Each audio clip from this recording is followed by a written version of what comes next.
I don't see a red hat down there anymore.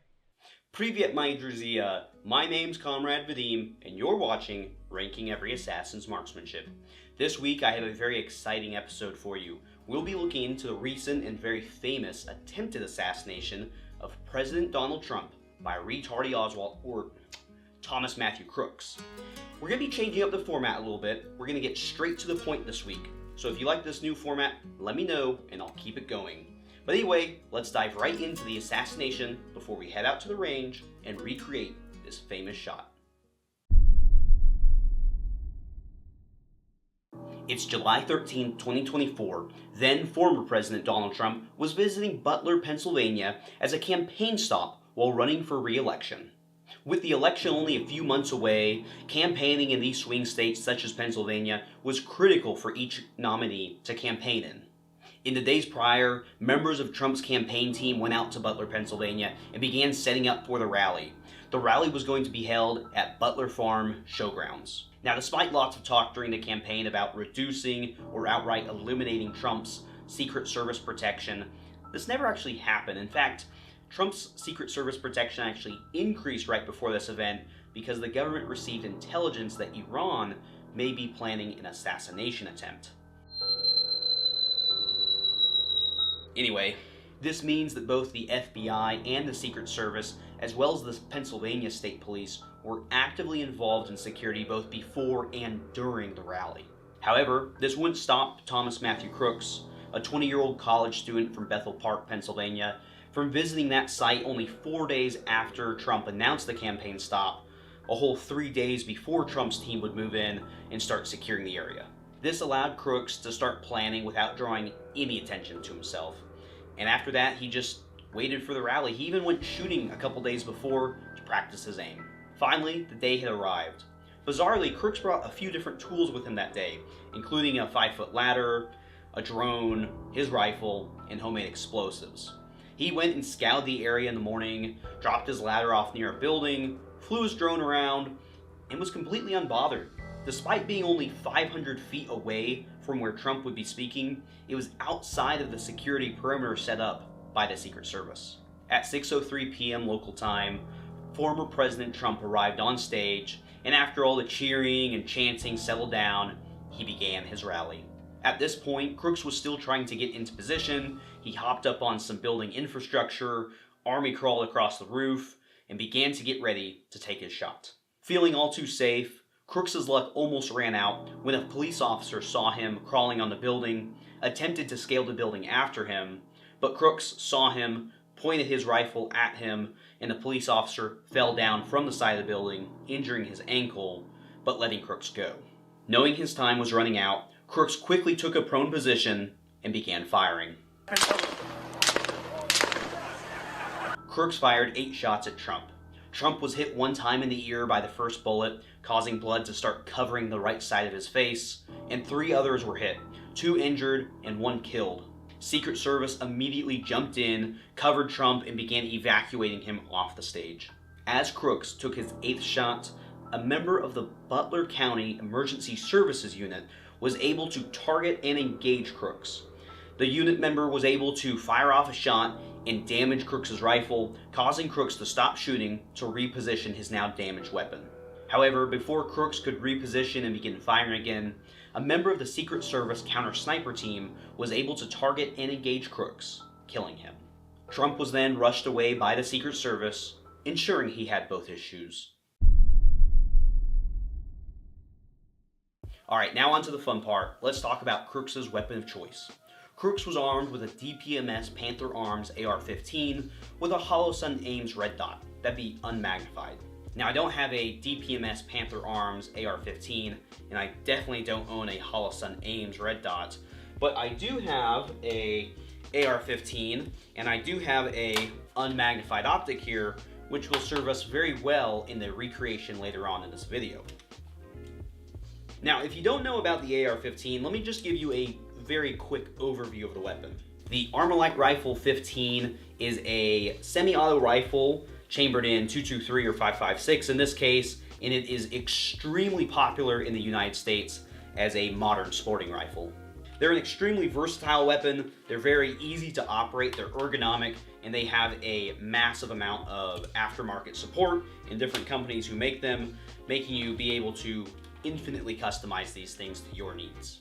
For example, I have a LMT lower on a BCM upper, 16-inch here, with a SOP mod stock. That's the basic rifle, but then it's just easy enough to add a little foregrip, a IR invisible light and illuminator here, or laser and illuminator, and then also a unmagnified EOTech, and then the magnifier right here to go with it. And I actually replaced the trigger in the LMT lower initially with a Geisley 2-stage trigger, which I really liked, but now I have, well, we'll talk about that next week.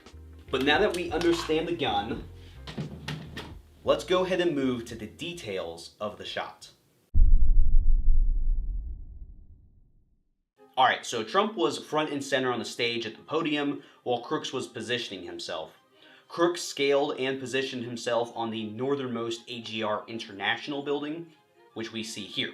He had crawled into position and was lying prone on a slightly slanted roof, and he's lucky it was only a small angle, because I hear if it's too much, you can't shoot there. This placed Crooks about 450 feet or 150 yards away and almost exactly perpendicular to Trump and the crowd. As Trump was speaking, he was stationary, but of course moving around as someone would while they're speaking. And this is good because it's much easier to recreate later on, that way we don't have to account for any moving. Once Crooks was in position, he began firing.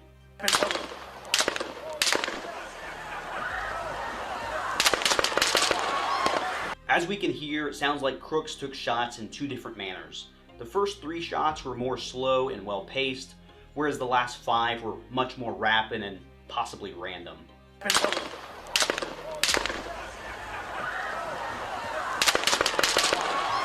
So when we recreate it, we'll go for that bang, bang, bang, bang, bang, bang, bang, bang. Then of course, Retardie Oswald's gun got shot, and the rest is history.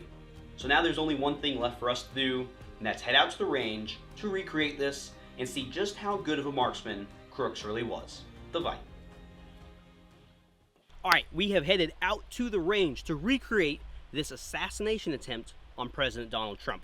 Let's get the shot ready, look at the firearms we have, and see just how good of a marksman Thomas Matthew Crooks was.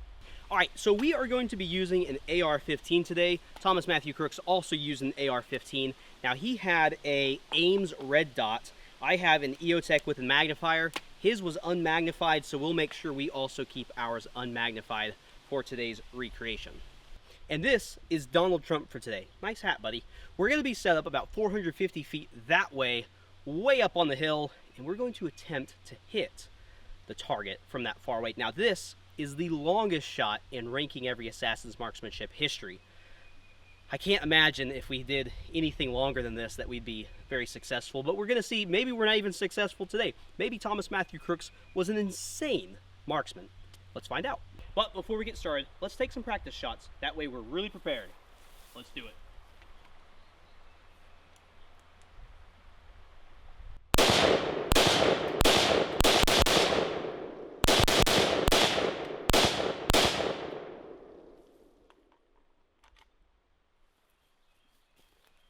Alright, so we're set up 150 yards from our target down there. Let's go ahead and send 8 rounds down range and see how we can do.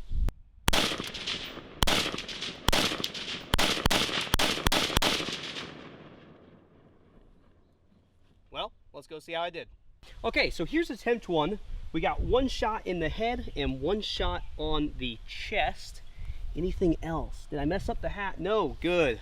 Can't mess up the hat. Now I tried to match Crooks' pacing because he had 1, 2, 3 solid shots, and then he kind of started bursting with those last 5 as he knew pressure was coming. So I tried to match that, and those last 5 are certainly probably not the ones I'm hitting here, but it's 2 of the first 3. Wrong. But let's go give it another try to see if we have any improvement.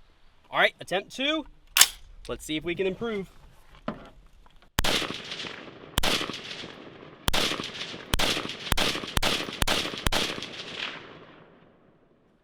I don't see a red hat down there anymore. Donnie, Pick yourself up, man. There's a crowd here. Okay, let's see what we got. Did I even hit him? Did I hit the hat? Well, you're just being dramatic. I'm guessing I probably grazed the actual stand and shook him loose. But yeah, I don't see any hits on this attempt. All right, attempt number 3. Let's see if we can do a little bit better this time.